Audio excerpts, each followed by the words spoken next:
So good morning, everyone, and welcome to our webinar, Big in Japan 2, our second annual event that we're doing with the Israel-Japan top industry players to talk about the state of tech relations and business relations in general between the two countries, Israel and Japan. We are very fortunate this morning or this afternoon, if you're joining from Japan, to have a very impressive list of panelists who are basically today's top players in the enterprise, corporate, investment, and also startup activities between the two countries.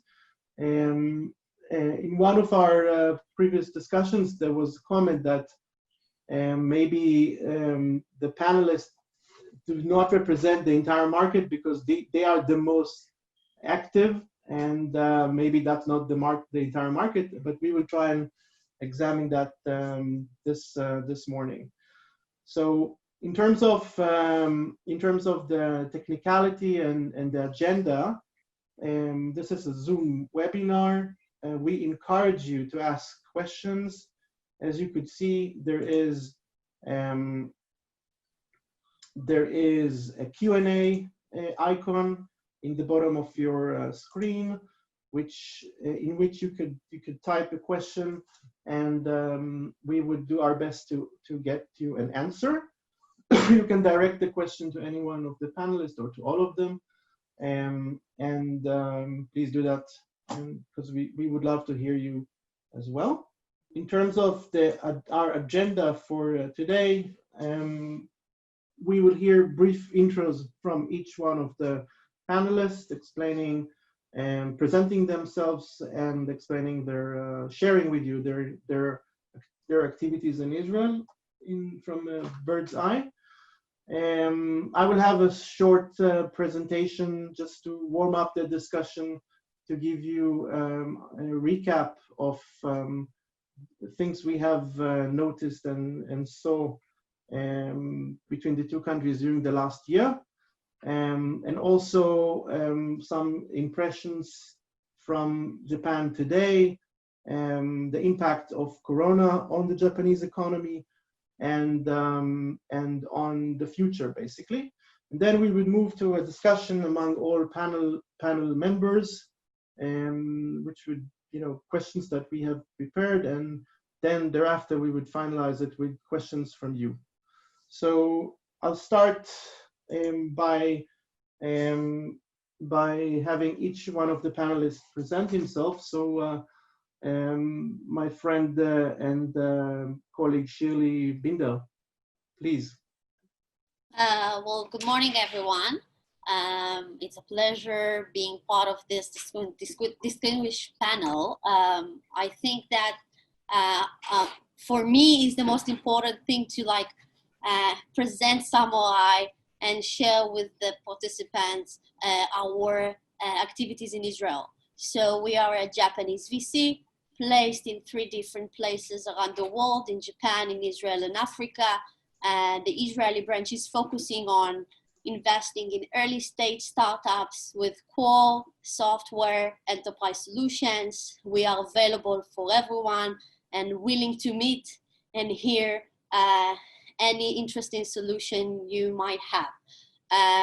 Also, we help our portfolio companies and the local startups to penetrate the Japanese markets and work with our corporate clients. So we are here to support and help everyone in the relations between Japan and Israel. Great, thank you. Our friend Akimoto-san joining us not from the city in the background, but from the beautiful city of Tokyo. Please, Akimoto-san, please present yourself. Hi. Hi, everyone. Good morning. I'm Nobuyuki Akimoto, but you can just call me Aki. It might be easier. So I'm a co-founder and the managing director of AT Partners, which is Japanese venture capital backed by Japanese large corporate as an LPs. What we are doing is to invest in Israeli VC fund. So we are fund of fund. In order to be the bridge between Japanese large corporates and the Israeli startup community in a really, really effective way to achieve the open innovation between Japanese large corporate and Israeli startup companies. And as you might have known, and he will be coming up shortly, Sompo is one of our great LPs. We've been working together to come up with the new services or new business or even new value, which might be useful for Japan market. And at the same time, it might be the good return to the Israeli startups and the Israeli community. So today, I'm really excited to be part of this panel discussion. Thank you. Thank you, Akimoto-san, Aki-san. Inon Dolev of Sompo Digital Lab Tel Aviv. Good morning, good afternoon, wherever you are. My name is Inon Dolev. I head Sompo's digital lab in Tel Aviv. Briefly, Sompo is one of Japan's largest insurance company.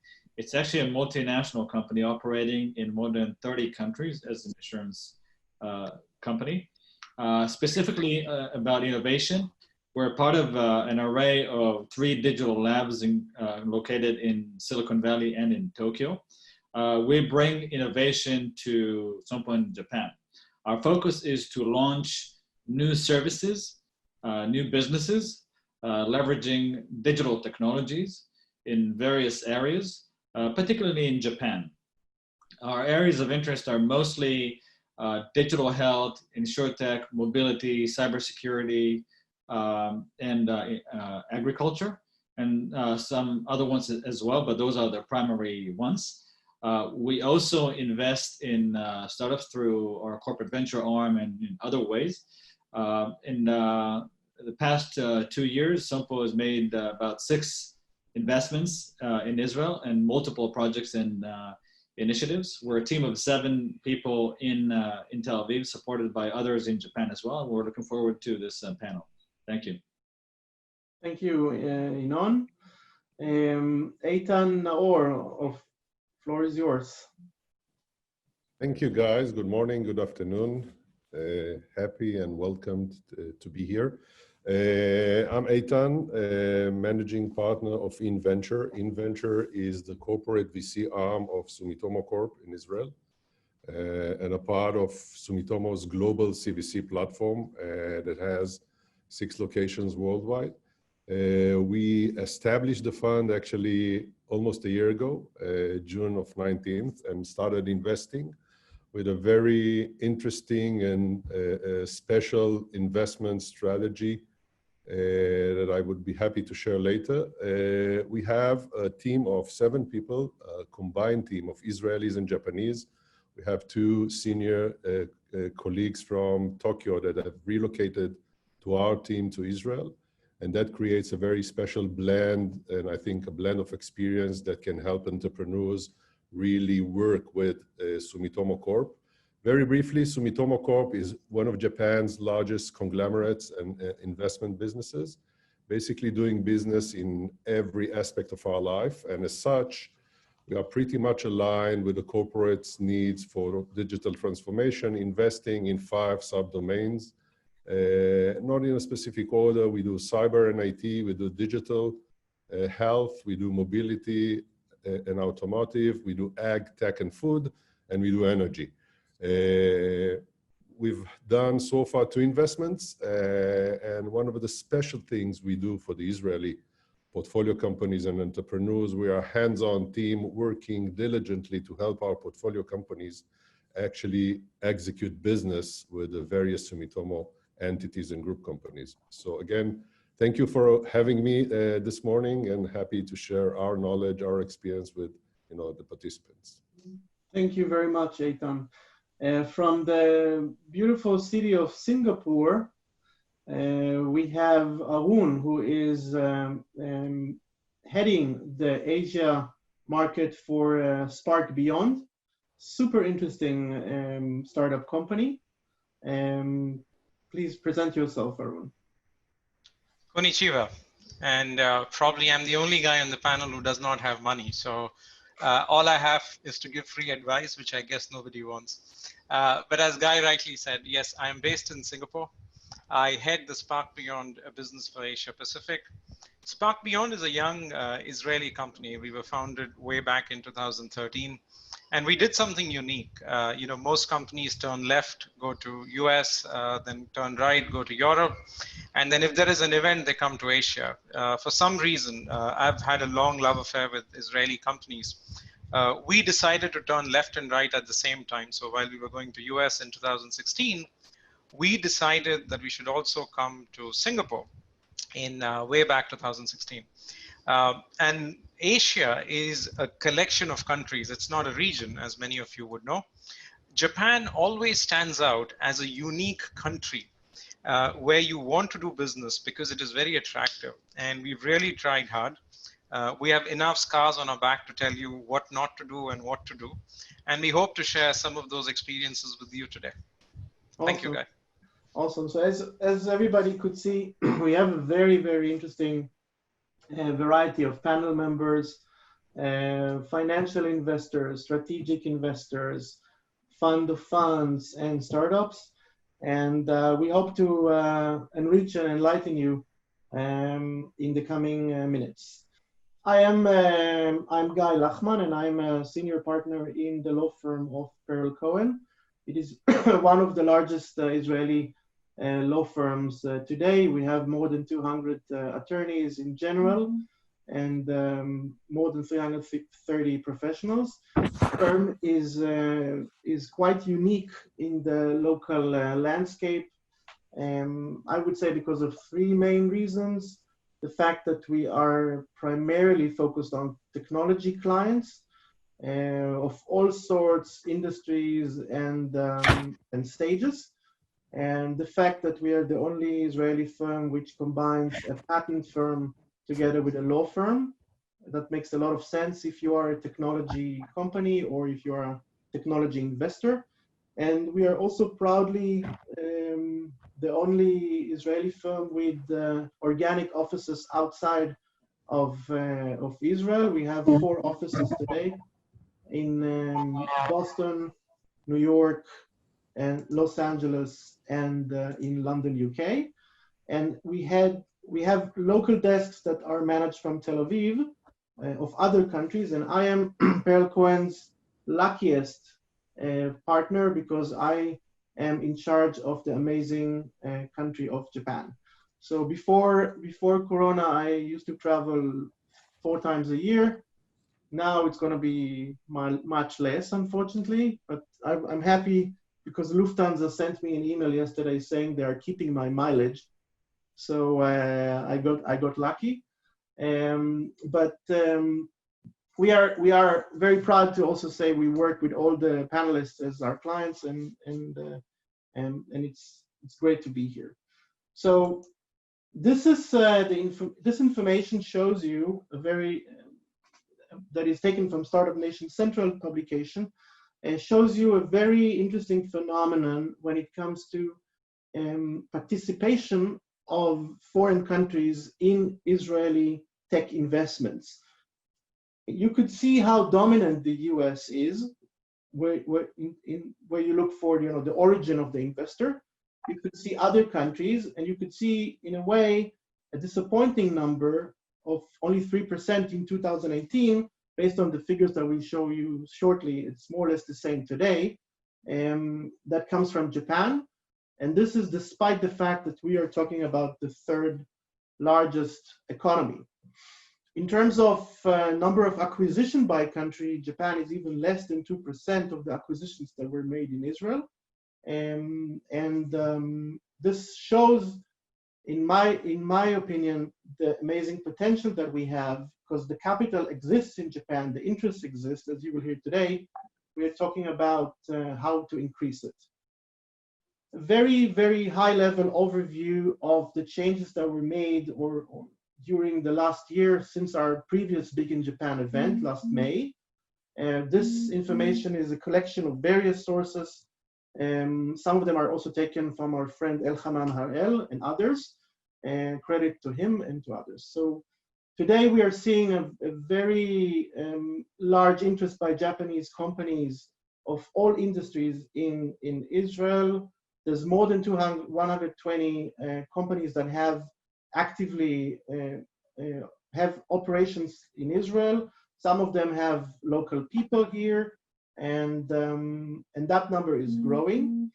We've seen only 15 people in 2016. I believe today we're more than 100, even more than that, much more than that, and we have a thriving community of businessmen from Japan living in Israel, representing their corporates.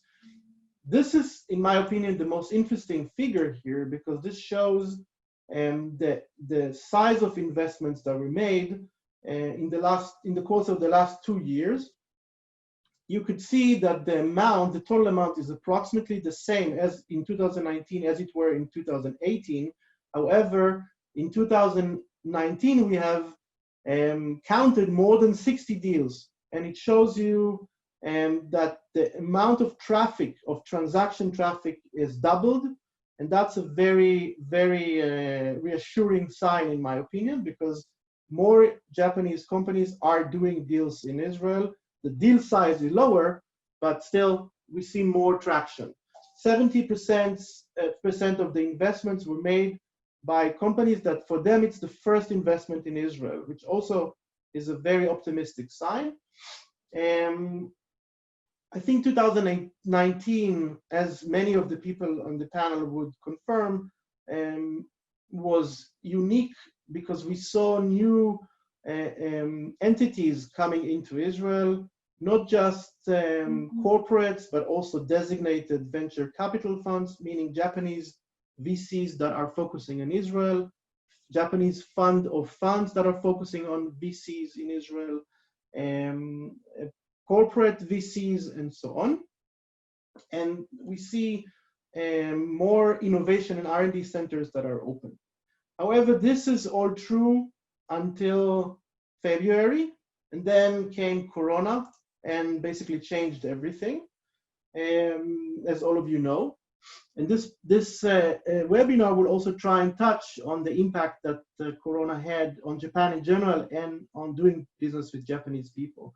So despite the fact that Japan has one of the highest amount of elderly people in the world per capita, there's coronavirus is relatively under control in comparison to other Western countries there. This information is from yesterday, from a publication showing the amounts of deaths in Japan and the amount of confirmed sick people, areas in Japan that got more affected than Corona. I think this number is unprecedentedly low compared to the fact that the country has more than 120 million inhabitants. So that's in a way very unique. Japanese government have declared an emergency situation that is actually supposed to end, if not extended, in May 31st. And they have published their intention of relieving the lockdown and other measures that were declared there. Some of them were recommendations. Other countries did not do it as a recommendation, for instance, Israel, but in Japan, a recommendation is much more effective.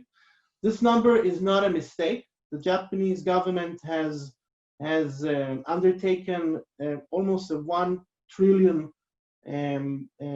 US dollar stimulus package to support the local economy, which is more than 20%, if I'm not mistaken, of the entire GDP.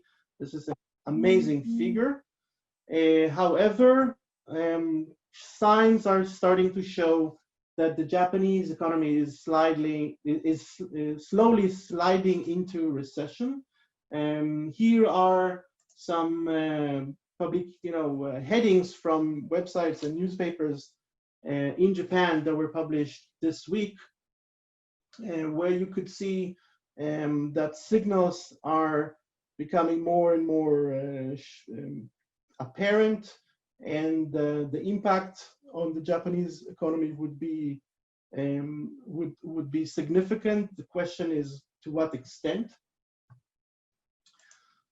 The Japanese economy is an island economy. It's very much dependent on export. There are certain industries where Japan is the world leader in terms of machinery, in terms of manufacturing, cars, and so on. And when you can't really export things, this dramatically impacts your economy. However, there are still some very good things, or relatively good things, that emerge out of the new reality. We will discuss all of this very shortly. Some of them relate to the move to digitalization, that Japan, in a way, was behind a little bit other Western countries, and now the new work environment, the remote environment, creates a necessity, and we see a lot of attempts to find solutions for that in Japan. From a geopolitical perspective, I think my personal opinion is that there will be a change a little bit in the powers in Asia. There may be a slight decline in the Chinese power in Israel, and we hope that Japan would slide into that opportunity, and that would be a way for us to see more Japanese companies coming over and participating in areas and industries that they did not participate before, not just technology. So from that overview, we jump directly to hear our panelists. So Shirley, basically from your perspective, how do you feel the recession in scare in Japan? How would that impact your business, and what's your anticipation there? I think that from our perspectives, there's no dramatic change in our investments activities. We work physically from home during the past 2 months. We just came back to the office, but still we worked in full power. Our fund is targeting startups and technologies that will be relevant also after the Corona crisis, and especially are critical these days. So it haven't impacted our investment scopes or criterias, but its impact on our, maybe I can say, our ability to the startups to push forwards and accelerate the process. We understand today that startups are in need for funds. And as investors, we want to give them our support and accelerate the process. Because if once we had, we did the process around like 3 months, I can tell you that during the last days and during the last, let's say 2 months, we really accelerated the process and did it faster and much more efficient. We know that today even a dollar that we bring to the table value much more than in the past.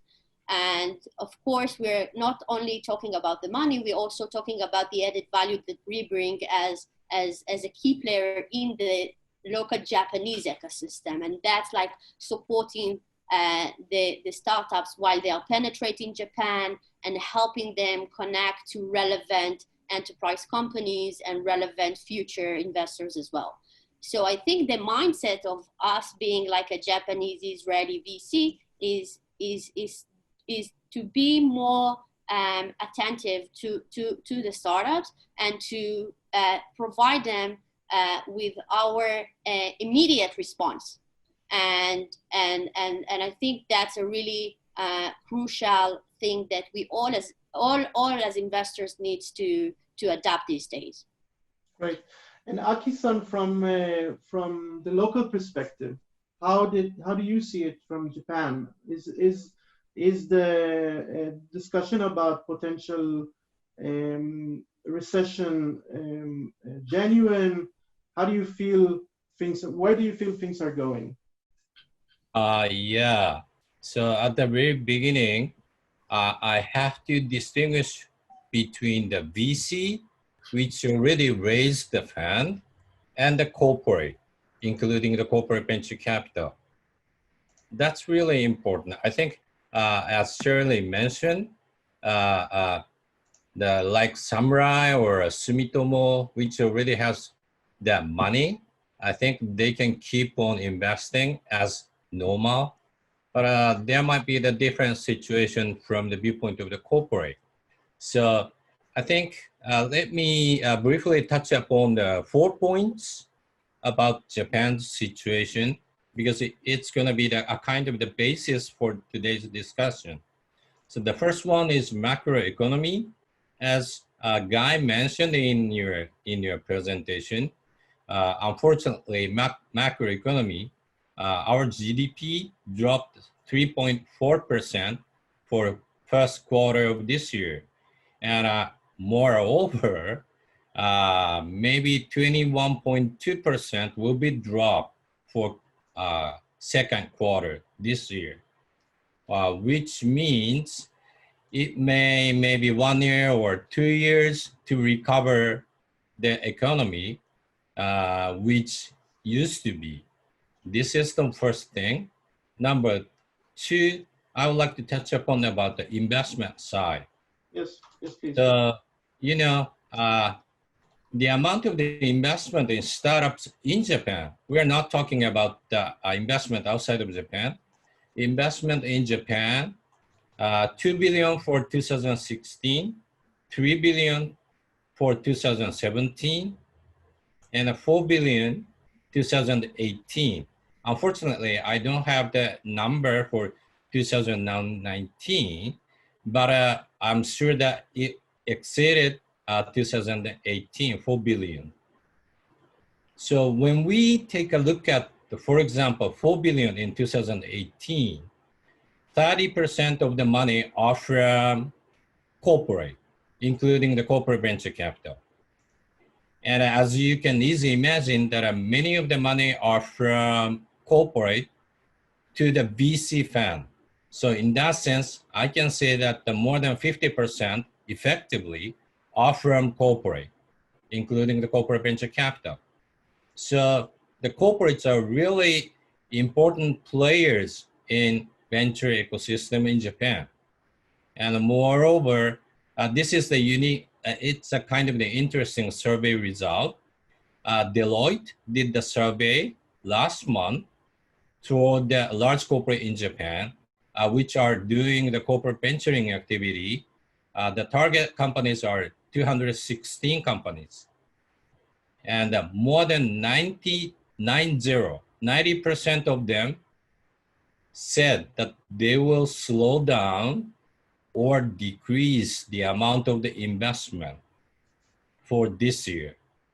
So out of 90, maybe more than 30% says that they will decrease more than 50%. It's going to be huge. The third point I would like to mention today is that innovation side, which is not necessarily mean the investment activity. Mainly talking about the innovation or co-working or partnership types of activity. I don't have any detailed number, but the decreasing of the investment necessarily mean that they will slow down the collaboration activity with the startups. But generally speaking, the appetite for open innovation may also shrink among many corporates because many of them has to save the cost. The last one is flip side of this bad situation. You know, it is the very best time to find out who is really, really aggressive to work with the startups. Who will be stick to the open innovation types of the activity, or who is the fake open innovation player. This is the very good timing to distinguish from fake and real from the viewpoint of the startups. Yeah. So far, that's all. No, go. I mean, I think a very interesting headline coming out of this discussion is what you just mentioned. The figuring out who's the fake and who's the real when it comes to working with startups. And that's thank you for your very interesting words. Inon-san, from your perspective, how did the business environment change? How do you like to maybe comment on the aspects that Aki-san mentioned regarding innovation? My business environment is very much influenced by my corporate and by my brethren business units. It's hard to say what the impact is going to be long term, but in the short term, nothing really has changed other than the fact that we work more from home. The appetite for innovation in my organization has been the same. Part of our agenda, our strategy, is to expand the portfolio of services by Sompo, particularly in Japan, beyond just insurance, through partnerships with startups. And this is actually accelerated, meaning that we're still focused on making investments and partnerships, but also our areas of search have expanded. We're more now focused on digital health and telehealth, as well as technologies that enable a distributed work environment. I think the insurance industry is going to go through what the high-tech industry is going through in a way to be able to work remotely in a distributed manner.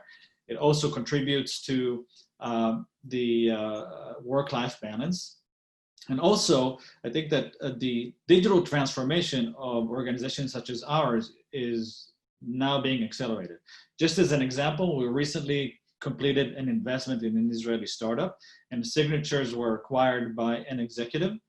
In Japan, to do so, you have to have the physical signature. How can you do that with that executive that actually sits at home? And we're under a time limit.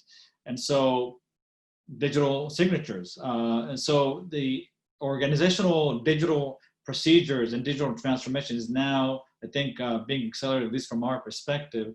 And we're looking for places like Israel to be able to provide sources of technology in that sense. Perfect. If I may add. Yes, I was actually about to approach you. So, so first of all, congratulations. We all read in the newspaper that you've closed the first fund and started the operations here. And it would be interesting to get your viewpoint on what was just mentioned. So please go ahead. So. Thank you, Guy. You know, I tend to agree with most of what has been said, but you know, just specifically giving a focus on what Shirley and Inon have said. You know, many people say this as a buzzword, that a crisis always creates an opportunity, but we really think this is the case now. You know, not only that this has not slowed us down, we kept seeing 10 to 12 new companies every week.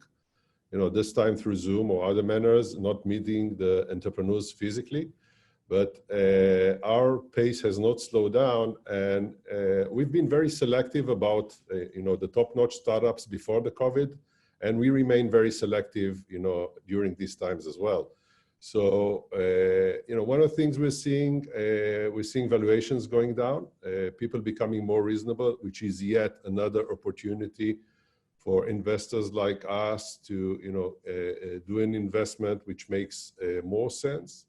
We always cared about, our investment strategy was really setting a high bar, looking for transformational disruptive startups. So, we're trying to find these strong teams that have a desire to solve a big problem. And Sumitomo Corp is, I think, at least for this call, is a bit different from the other corporates being represented here, because Sumitomo has a very significant business outside of Japan. So not only the Japanese market and East Asia is an excellent opportunity for our portfolio companies, since Sumitomo has over 1,000 group companies worldwide, we create a significant business opportunities for entrepreneurs. So I think that COVID-19 definitely has made an impact, and probably most of humanity is suffering now from some kind of a post-trauma syndrome. But like all post-trauma syndromes, the short-term effect will diminish. People will go out of lockdown and will see that there's still a world out there. Therefore, the appetite for implementing technology and doing investments will recover. We are extremely optimistic, but still very careful about the investments. One last thing I would like to mention at this stage, our investment strategy has not changed, but we were very selective before COVID. We became even more selective now. So we're looking at the entrepreneurs and the companies that are managing their cash carefully. So in crisis times, cash is a king, and we want to make sure that people we invest in understand the importance of cash management, understand the importance of being very precise about the product market fit. So we tend to look at companies and entrepreneurs that are closer to the market now and have an understanding how to really bring a product or a service to the market. Overall, I can just sum up this part. We are very positive. One last aspect is that since we are serving the Sumitomo business units and group companies, some of our BD activities have slowed down.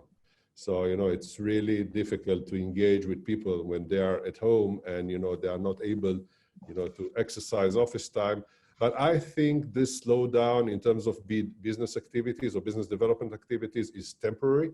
People will return to the offices, people will return to fly, people will return to meet face-to-face. And I think that, to some extent, this will take some time, but things will recover. Great, it's great input. So Arun, we are switching the side of the table to the startup side, the good guys this time, and Spark Beyond is selling very successfully in Asia and in the Pacific, and we know you're very active in Japan, dealing with McKinsey and Microsoft, NTT, and companies like Hitachi. You're hearing what's mentioned here, and what kind of tip or insight you could give Israeli startups in terms of achieving their goals in Japan, in light of what's been said here, whether that be in engaging with Japanese clients, customers, selling to them, and so on, and in general. Thank you, Guy. I think most of it is covered. And I think Nobuyuki-san made a good point about the macro trends. From our perspective, I think one of the key trends that is emerging is COVID-19 is a headwind for revenue, but it is a tailwind for cultural change. And it is massively important for us. I have no qualms to say revenues would suffer in 2020 because there is a certain way of working in Japan that causes deals to be done in a certain way. I never have a bad meeting in Japan. All my meetings are great because everybody in the room says hi, hi, hi, and we all think, yes, we have a deal. But that's not the way it is, right? And you meet, nobody says no to you. And when you're selling, the worst thing is everybody says yes, but you don't know whether it's a yes or a no. But the cultural aspect in which we see change, even the early signs, which are so encouraging, is how people are adapting to a more digitized way of working in Japan. And for me, that is extremely heartening. You know, we've been closing deals virtually, which is good. Of course, there are problems because we closed a deal in the first week of May, but I'll only get the paperwork in the first week of June because somebody has to put an official seal, which is only available in the office.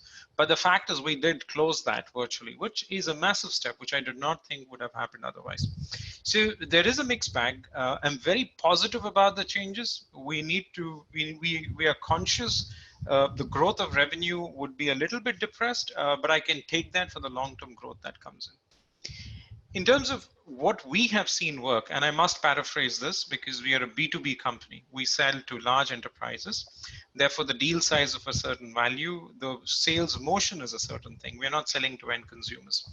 When you sell to enterprises, the decision-making one is collective. Which means there are lots of people in the room trying to take a decision. You need to divide and conquer. You need to be aware. Everybody would do risk mitigation, and that is critical for people. The thing I learned the most and which fascinates me the most is there are 600 ways to say no in Japan, and one of them is to say absolutely yes. So you have to be careful of what signals you take up. The other thing, and Yunon was in Singapore and he would vouch for it. The Japanese are very precise in how they work and how they evaluate technology, especially if I'm claiming a technology, they would love to see it in reality. The best deals for us or the best clients for us are the ones that we have hosted, shown them the technology, worked together, done live demos, taken it for a spin together, and they feel very excited with it. And you create those moments where there is a formal moment, where there's an informal moment. Sake is a necessary part of deal making, but those things work. So it's a combination of things that will together work for in Japan. It's a very good market. It's one that can shape and also make our conversations very precise. The sales deck that I use in Japan is very different than the sales deck I use in Australia. The language we use in Japan is very different from the language we use in Australia. So until you don't have the bandwidth, I would suggest don't enter Japan. But once you're in, there is no way out. There is no half pregnancy with Japan. You're either in or you're out of it. Yeah, that's super, super important. And I think everybody here knows that Japan is one of the markets where cultural and language barriers make the most impact. I mean, it's a huge challenge, and when it comes to these kind of things, and every startup trying to penetrate the Japanese market must take that into very important consideration. Inon, from your perspective, representing a Japanese large corporate, how do Japanese corporate thinks, basically? How do you deal with locals here? How do you deal with startups? And what are your success stories or tips in that sense? Okay, so the way we work, and I think it represents the way other corporations work as well, is that corporates tend to be selfish in a way that they have their own needs and based on their own strategies and playbook, and based on that, that's how they do innovation. So in our sense, my group is connected with many business units and groups within the organization, and we're always trying to understand together with our groups in the Silicon Valley and Tokyo, what are our needs? What are our gaps, needs, and area where they see they want to grow? Those are our areas of priorities. And so we go out and we identify companies that fit those needs. Typically, there's a business development process that includes some interactions. Then if there's a good fit, we usually do some technology evaluation or a POC, either live in the market or in more kind of a lab setting, depends. In our case, we do it both in Tel Aviv and in Tokyo, depends on the situation. And we then proceed towards some commercial agreement.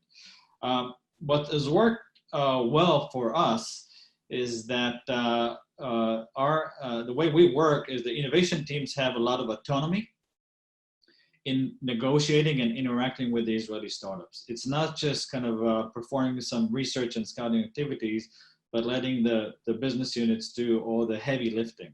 Even though decision-making may be done with the business units or in corporate, much of it is actually dependent on how the innovation teams are leading the processes and are engaged in the engagement. So in our case, we go A to Z. We work hand in hand with our business units and with the startups.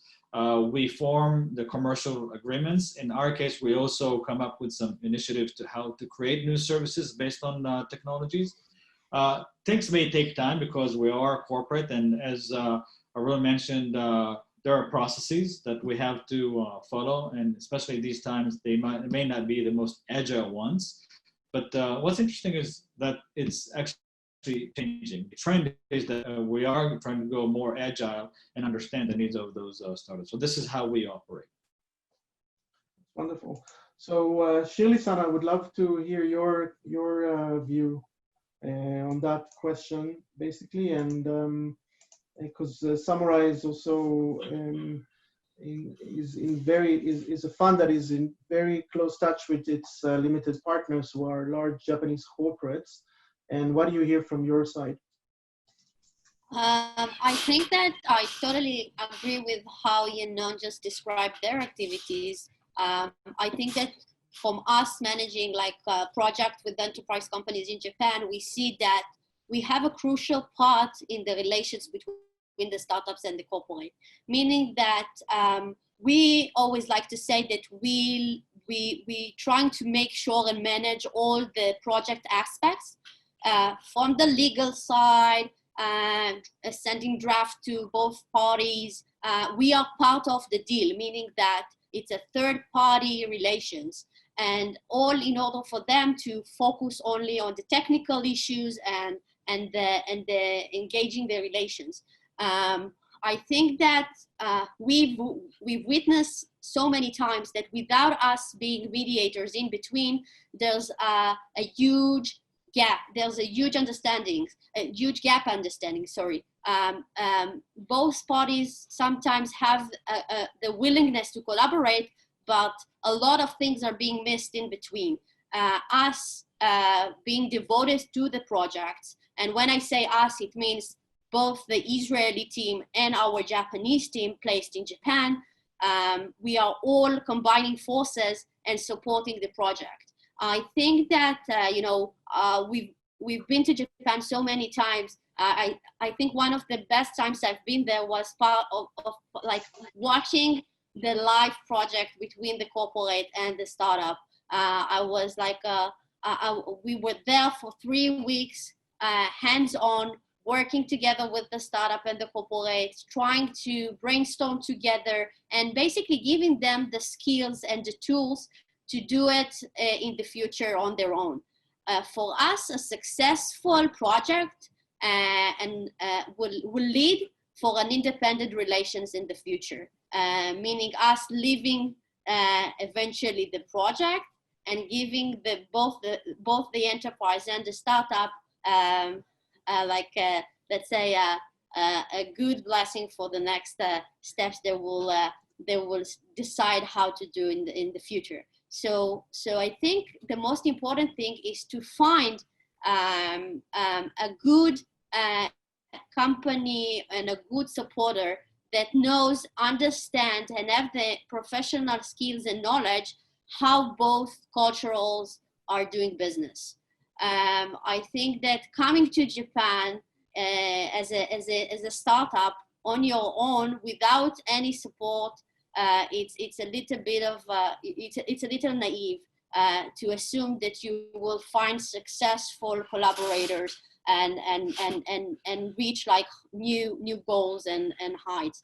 So from my point of view, I think I should promote us as consultants and supporters, but all other participants in this panel. All of us are living and breathing the Israeli-Japanese ecosystems, and we know how to navigate in the way.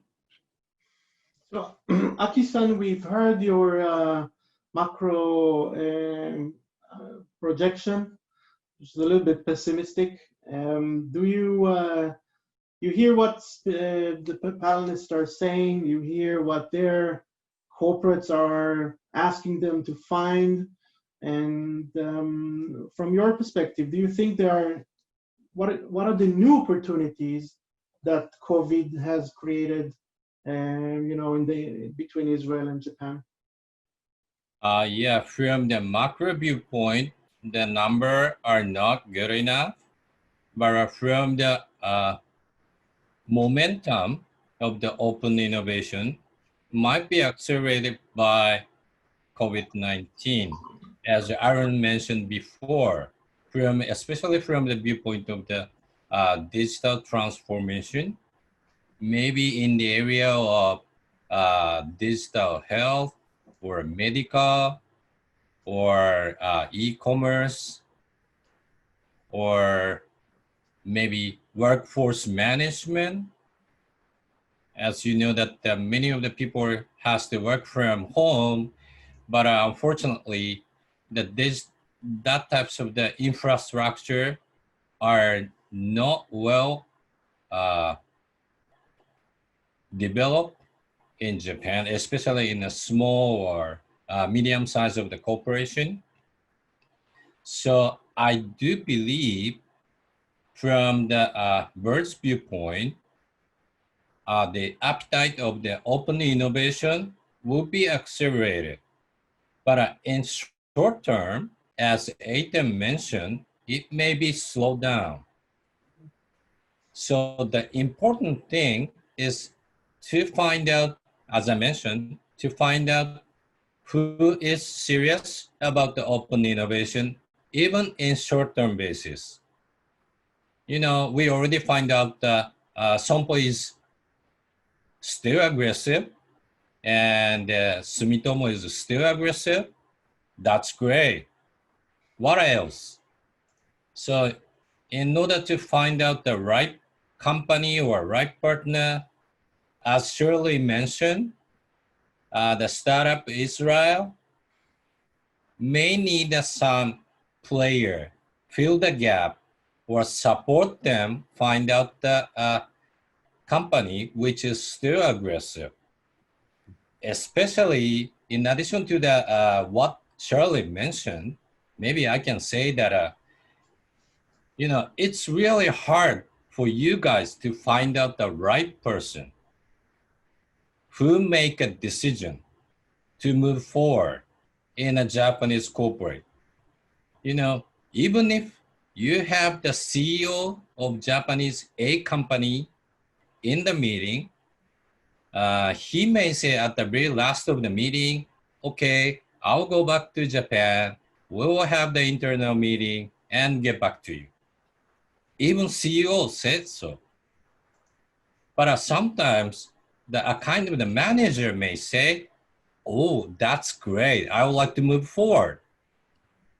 That's the Japanese corporate, which means you need a partner who may know well about who is the right person, what kind of the culture that company has, including a kind of the internal politics, which will be the great help for Israeli startup to move forward with Japanese corporate. That's what I believe. Guy, I think corporations now will have increased pressure to reduce cost and be more efficient, especially if their revenues and specific sectors are going to go down as a result of the recession. So for example, one thing that we will be looking more to see in startups is how can costs be reduced, especially if you sell on a B2B. Arun, I hope, will agree with me. You always have to show the economic benefit. Specifically, how can you make it more efficient and how can you reduce cost? This is something that I feel Israeli startups tend not to be the best in. It's most of the presentations are focused on here's what we can do and how we can increase your capabilities, which is good. But what is your business case to help me reduce my cost? Especially, by the way, in the healthcare system, but not only, and any large corporate is going to find it difficult to adopt any type of new technology without that strong economic value-based case. So my feeling, what I'm seeing is that this is going to increase. The need and ability to create those efficiencies and demonstrate them is key to entering Japan and being successful in it. I think, you're right. Most of the discussion we had so far is really related and, governed by the COVID-19, atmosphere.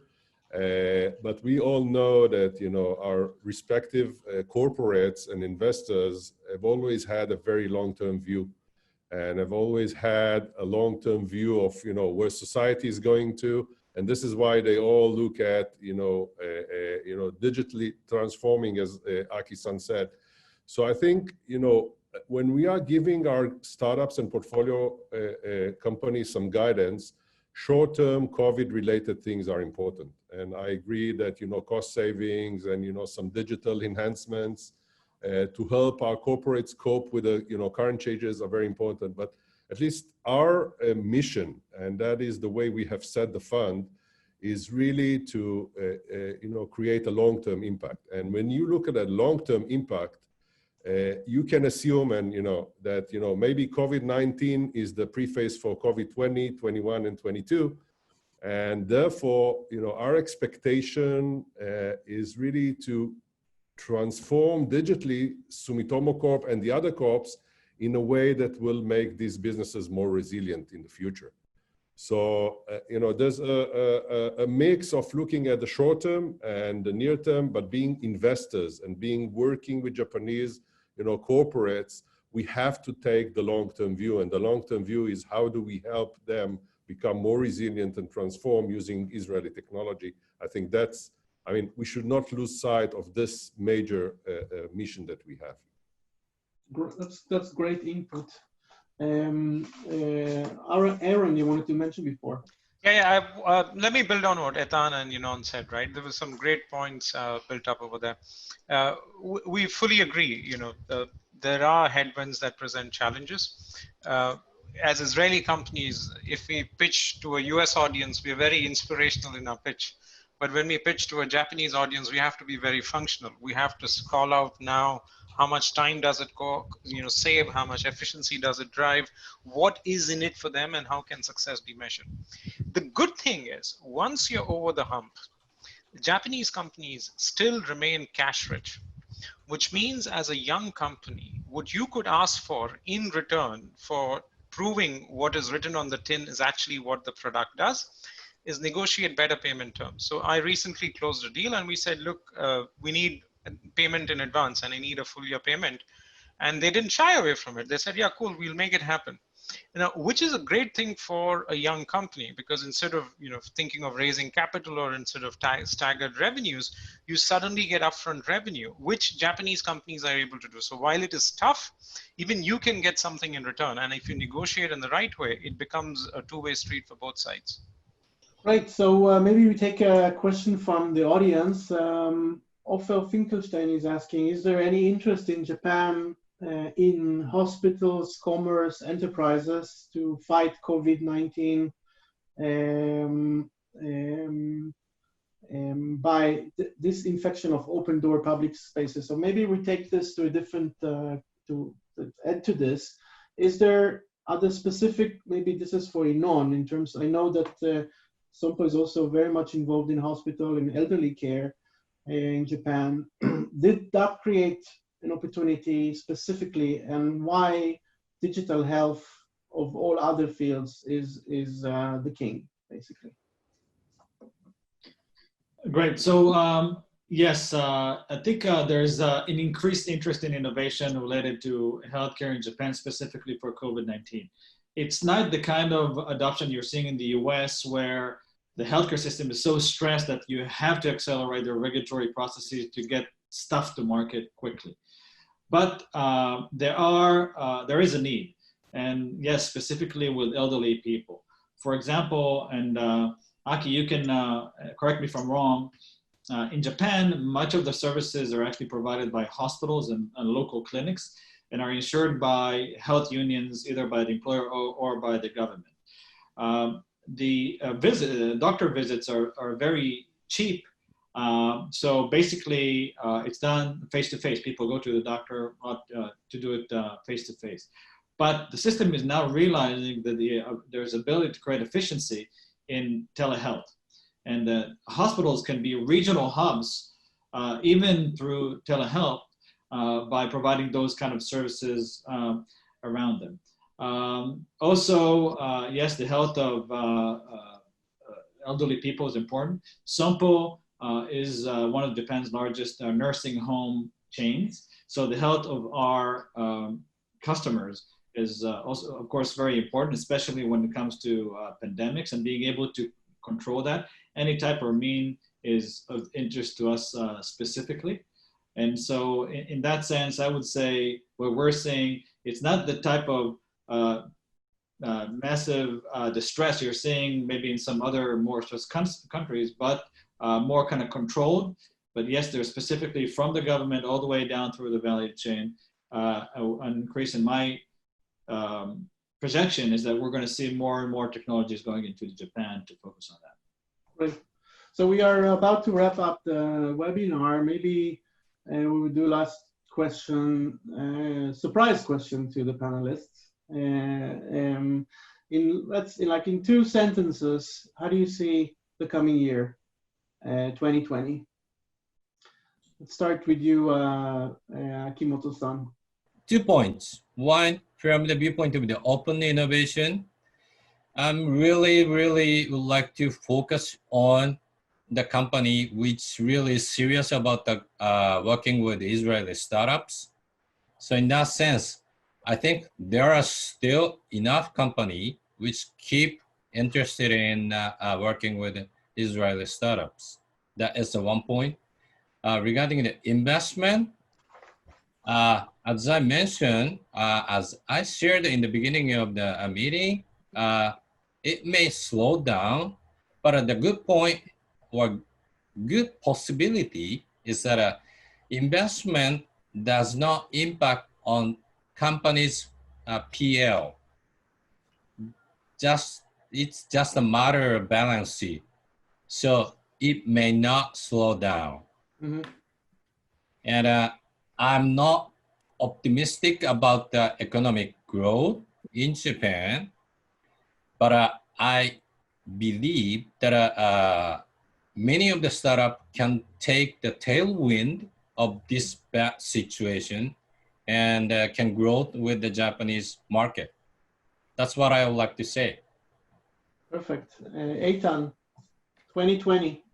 Well, that's a difficult question for us, and it's also recorded. But I'll tell you that it's also live on Facebook. Yeah, it's live and recorded, so you guys can come back to me in a year time and look at my observations. But seriously speaking, I think at the end of the day we represent investors and technology, but it's all about the human spirit. I mean, most of the world has been under lockdown for the last 3 months. If you look at the numbers, I mean, just look at Japan. About an average of 3 people died a day in Tokyo from COVID. That's less than 1%. Over 350 people die in Tokyo every day, like an unusual day. So, we were locked down, huge fear of uncertainty. I think this will be removed. People will recover. We need to speak to each other. We need to travel.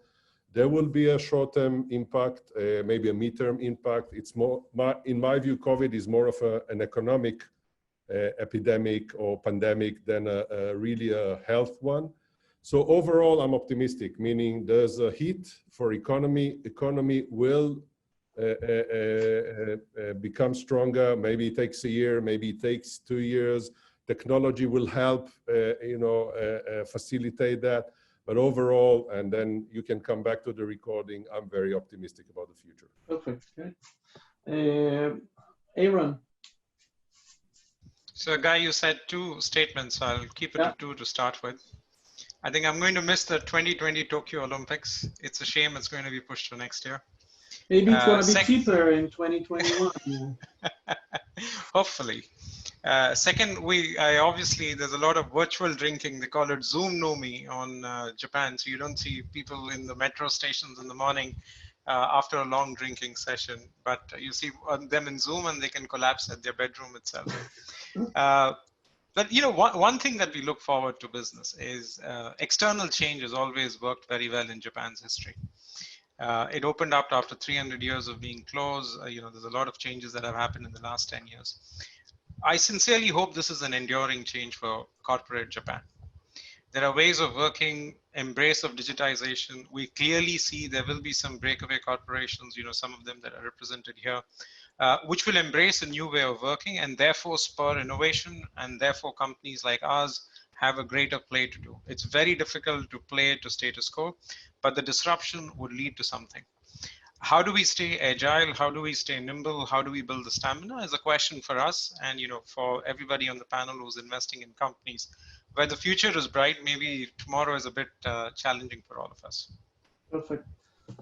Inon, 2 sentences, please. I don't think anybody has a crystal ball, so I'm not going to be the one to try to predict. I think where there's a lot of uncertainty now that really doesn't allow us to kind of make a clear statement. But I do want to say 2 things. One, fiscal year in Japan starts in April, and at least from our perspective, our budgets and our operation hasn't been influenced yet. So we're on a mission to drive innovation until somebody comes and says stop or slow down. Nobody says so far. And the second thing is that I really do hope that the direct flight to Tokyo and back is going to be launched this year. It was supposed to in February, but due to the COVID-19 was postponed. If that happens, it's going to be a good signal that the business is good, but let's see. It's going to make my life, say again, sorry? It's going to make my life much easier. Yes, Yeah. I vote for that, no doubt. No, I'm a fan of Star Alliance, so it doesn't really matter for me. But that's a different story. Last but not least, Shirley-san. I'm totally agree with Eitan. I'm optimistic. I think that we can grow from a crisis, and the stronger you get, resilience you get. So I don't know if people know, but Samurai as a fund, we were established like we established a fund after the Lehman Brothers crisis against all odds, and we really value mental strength. And I think it's also if Aki-san talked about fake open innovations regarding corporates, I think we can also use it and to figure out who is like a fake startups. Who are the fake startups? Meaning through the crisis, we can have a lot of indicators that can show us who are the ones that are a good potential for investment, who has a mental strength, who has the capabilities to adapt their product, and who has an own a wider vision. And I think that in a perspective of an investor, that's what we are looking for. And a crisis is I don't want to say, but it's a great way of finding out who are the good ones. So for my end, we are optimistic 100%. Yeah, so I think we have a majority here of the optimistic camp. Sorry, Aki-san, we are Israelis. So I hope this will be in reality. But he's the only one in Japan, so he gets more points. I'm very Japanese. Yeah. So I thank you so much, everyone. I think the bottom line is that we've conveyed, that we are here for business, and we are continuing with all, force and effort to achieve your agenda here in Israel and Japan. continues to be an extremely relevant market for Israeli companies. And as was mentioned here, the switch to post-corona world must also be shown, in the way the startups are working. And as was very rightfully mentioned here, I mean, use the abilities of the panelists and similar companies to enter the Japanese market. There's a lot of capability that is behind this, and this is a time where you need to be conservative and use every means possible. So thank you everyone attending, and we wish all of you an amazing continuation of your day. Thank you. Sayonara. Thank you very much. Bye.